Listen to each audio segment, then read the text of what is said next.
All right, folks, settle in, 'cause your boy Ethan just witnessed a supermarket showdown that was pure, unadulterated Reddit gold.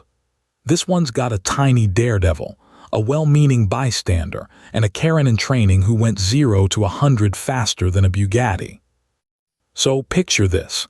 I'm minding my own business in the drinks aisle of my local Super Save Mart, probably contemplating the existential dread of choosing between 17 brands of sparkling water. That's when I spot him. This little dude, couldn't have been more than 8, was attempting a full-on Mission Impossible shelf climb. His target: a massive case of Zoom Bang energy drinks, the kind with those suspiciously neon colors that basically scream bad decisions for kids. He was giving it his all, tiny fingers scrabbling for purchase, his tongue sticking out in concentration. Honestly, it was kind of adorable in a "that's definitely gonna fall on him" sort of way. Just as I was debating whether to offer a boost or just start filming for a future "Kids Are Flippin' Stupid" compilation, this other shopper, a regular-looking guy, maybe mid-40s with a kind face, who probably just wanted to grab his frozen peas and escape.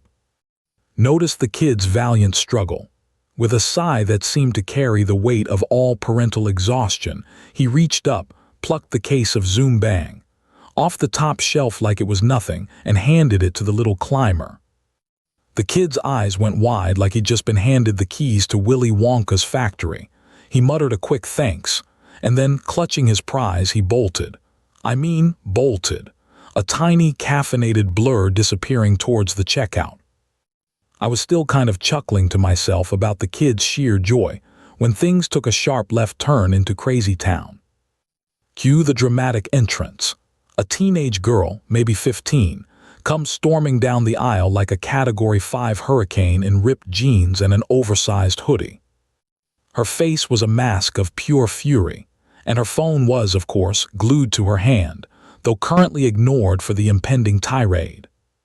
She skidded to a halt right in front of the helpful dude, who was now innocently inspecting a can of beans. "You," she shrieked, pointing a finger tipped with a lethally long, bright pink nail. "What did you do to my little brother, Liam? He came running to me, absolutely terrified." The helpful guy blinked, genuinely bewildered. What? Your brother? The little kid who wanted the energy drinks. I just helped him get them down." He looked so confused it was almost painful. "Helped him?" she screeched, her voice climbing an octave. "He said some creepy old guy was bothering him. You probably tried to lure him. You employees are all the same, totally useless. I want to speak to your manager, now." Before the poor guy could even process being called a creepy old guy and an employee, her rage-filled gaze swiveled and locked onto me.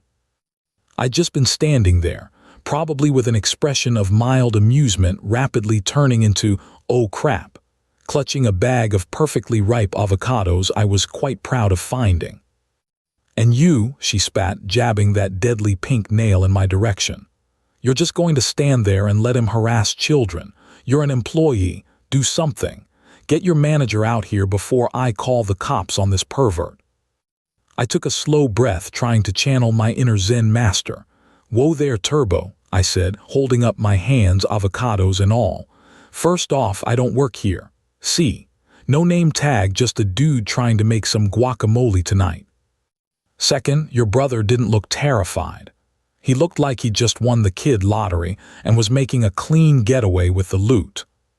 She scoffed, eyes narrowing. "Oh please, you're just covering for him. You're in the aisle, you must work here. Why else would you be loitering?" Just as she was winding up for another volley, a small voice piped up from the end of the aisle. "Haley, what's taking so long?" And there he was, little Liam, now visibly vibrating one can of Zoom Bang, already empty in his hand, a wild, sugar-fueled grin plastered on his face. "This stuff is awesome. That guy was super cool, he got it for me. Can I have another one now?" Hurricane Haley froze mid-rant. Her face went through an impressive range of colors, from furious red to a sort of mortified puce. The helpful dude let out a small, choked laugh and quickly tried to turn it into a cough. I just grinned. Without another word, Haley grabbed Liam by the arm, hissed something unintelligible at him, and practically dragged him away, the abandoned case of Zoom Bang, forgotten next to the beans. The helpful guy and I just kind of looked at each other and shook our heads. "Kids, huh?" he said, finally grabbing his can of beans. "Tell me about it," I replied, finally able to proceed with my avocado purchase. Just another Saturday at the Super Save Mart, I guess. You never know when you're going to get a front row seat to the drama. Okay, real talk, if you're still here after 2 of these chaotic Reddit tales, you're probably one of us. Go ahead, hit subscribe. It's free chaos every episode. Now, let's dive into story number 3.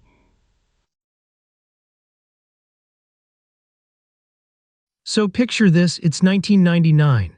The world is worried about why 2K frosted tips are a thing, and I'm 21 years old, still hopelessly attached to my old high school. 4 years earlier, I'd graduated. In my high school hierarchy, I wasn't a jock or a brain, I was a techie, a drama kid techie to be specific. I lived in the lighting booth, surrounded by the smell of sawdust, hot bulbs, and teenage angst. I knew every circuit, every gel, every crackle in the ancient sound system. It was my kingdom. After I left, I guess a part of me never really moved on. So in '99, when I heard the drama program was struggling, I started volunteering. It felt good to be back, wrestling with lighting trees and untangling miles of cable. One afternoon, after spending hours setting up for the spring musical, I was starving and craving some nicotine. It was the '90s, after all. I walked across the street to the McDonald's that had basically fueled my entire adolescence and ordered my usual. I found a spot on an outdoor bench, lit up a cigarette, and just sort of zoned out, enjoying the break. That's when I saw the patrol car. It wasn't speeding, just cruising slowly down the street before it hooked into the parking lot and rolled right towards me. My stomach did a little flip-flop. You know that feeling, even when you haven't done anything wrong. The officer, a guy who looked like he'd been shaving for about 6 months, killed the engine and got out. He had that rigid, self-important posture of someone new to the uniform. "Afternoon," he said, stopping a few feet away. His eyes flicked from my face to my cigarette. "You a student at the high school?" I gave him a relaxed smile. "Used to be, graduated in '95. I'm just volunteering over there." "Ethan," I said, offering a name to show I was friendly. He didn't smile back. "You know you're within 500 feet of school property, right? It's illegal to smoke here." I looked at my cigarette, then back at him. "Oh, seriously, I had no idea, my bad." I took one last drag and stubbed it out on the sole of my boot. "No harm, no foul, right?" This apparently was the wrong thing to say. His jaw tightened. "It's not no harm, no foul. It's a violation. I saw you from the street. You look like one of the kids who hangs around here causing trouble." "Whoa, hold on," I said, my easygoing mood evaporating. "I'm 21. I'm literally just on my lunch break from helping the drama teacher. I'm not causing trouble." My inner drama kid was probably making my tone a little more theatrical than it needed to be. "I need to see some ID," he demanded. I sighed and pulled out my wallet, handing over my driver's license. He studied it like it was a complex treasure map. "Ethan, okay, Ethan, well, you're still getting a ticket." "A ticket for what?" "For not knowing a rule that probably didn't even exist when I was a student here." "Come on, man, have a heart. I'm helping the school, not trying to corrupt it." "You're not a student and you're not a faculty member," he said, puffing his chest out. "As far as I'm concerned, you're loitering and breaking a city ordinance. You're coming with me back to the school. We'll sort this out in the office." "You're kidding me," I scoffed. "You're going to march me into the principal's office like I'm a truant. I'm an adult. And I'm a police officer. Let's go." I was so flabbergasted I just got up and walked with him across the street, my half-eaten burger sitting forlornly on the bench. We walked through the main entrance, a humiliating parade of two. The receptionist, a kind older woman named Mary who'd been there forever, looked up. Her eyes widened. "Ethan, what on earth are you doing with an officer?" "Mary, this officer here thinks I'm some kind of juvenile delinquent for smoking at McDonald's," I said, exasperated. The cop put a hand on my arm. "Ma'am, this individual was smoking within the restricted zone around the school. He claims he's a volunteer." The way he said claims made my blood boil. Just then, a voice boomed from the hallway. "Is that my lighting designer I hear being accosted in the front office?" Out came Mrs. Albright, the drama teacher. She was a tiny woman with the presence of a battleship and a voice that could reach the back row of a 1,000-seat auditorium without a mic. She took one look at me, one look at the cop's hand on my arm, and put her own hands on her hips. "Officer," she said, her voice dropping to a dangerously calm level, "what precisely is the problem here?" The young cop, suddenly faced with an actual authority figure, faltered. "Ma'am, this man, he was smoking near school grounds.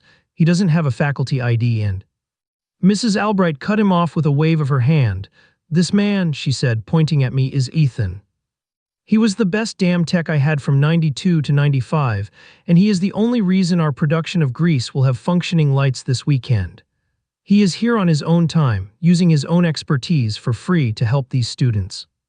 He has been here since 9 a.m., covered in dust and sweat. If he wants to have a cigarette on his break across the street on private property, then he's earned it. Are you actually planning to write him a ticket for that?" The officer's face went from pink to red. He looked from Mrs. Albright's unblinking stare to my smug grin. He was completely outflanked. He cleared his throat. "Well, the ordinance is the ordinance, ma'am." "And common sense is common sense, officer," she shot back. "Now I need him to rehang the main Fresnel before my lead actress gets hurt. Are we done here?" Defeated, the officer let go of my arm. He gave me one last hard look. "Just watch where you smoke from now on," he mumbled, before turning and walking out of the office, his power trip completely deflated. The moment the door swung shut, Mrs. Albright turned to me, her stern expression melting away into a wry smile. "See, Ethan," she said, patting my cheek, "still can't stay out of the principal's office." I just laughed, shook my head, and followed her back to the auditorium. The burger was a lost cause, but the victory, that tasted way better.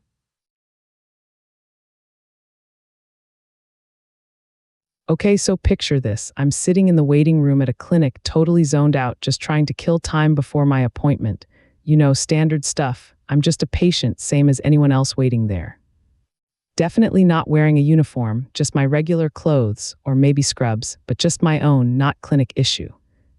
Anyway, the door bursts open and this woman stomps in. And I mean stomps. She's got this look on her face like the world has personally wronged her, all huffy and puffed up. Before I can even blink, she beelines straight for me.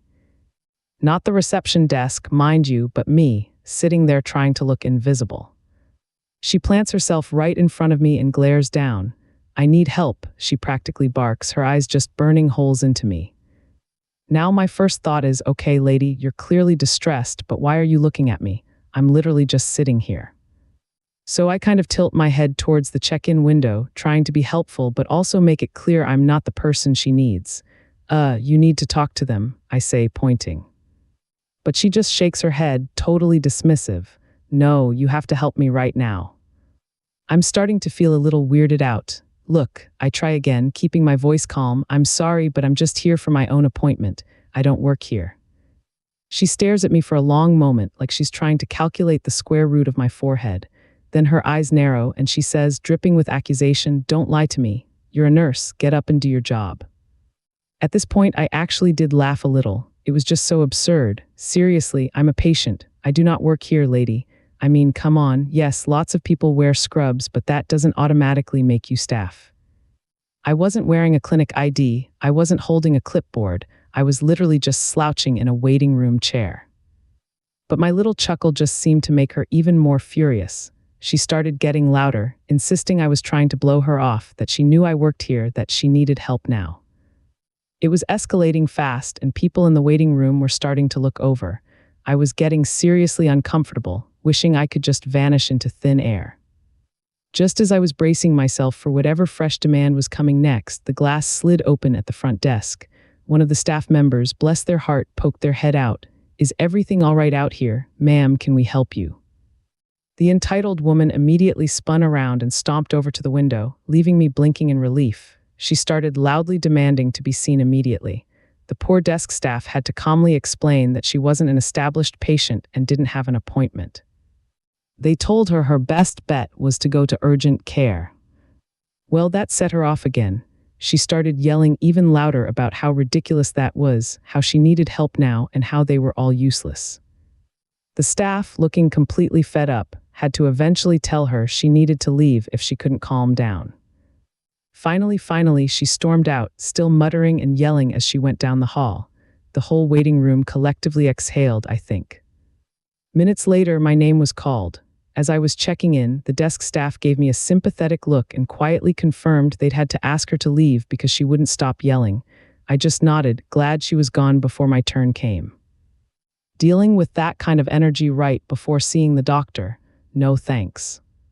So yeah, another day, another person who thinks anyone in a waiting room is fair game for their demands.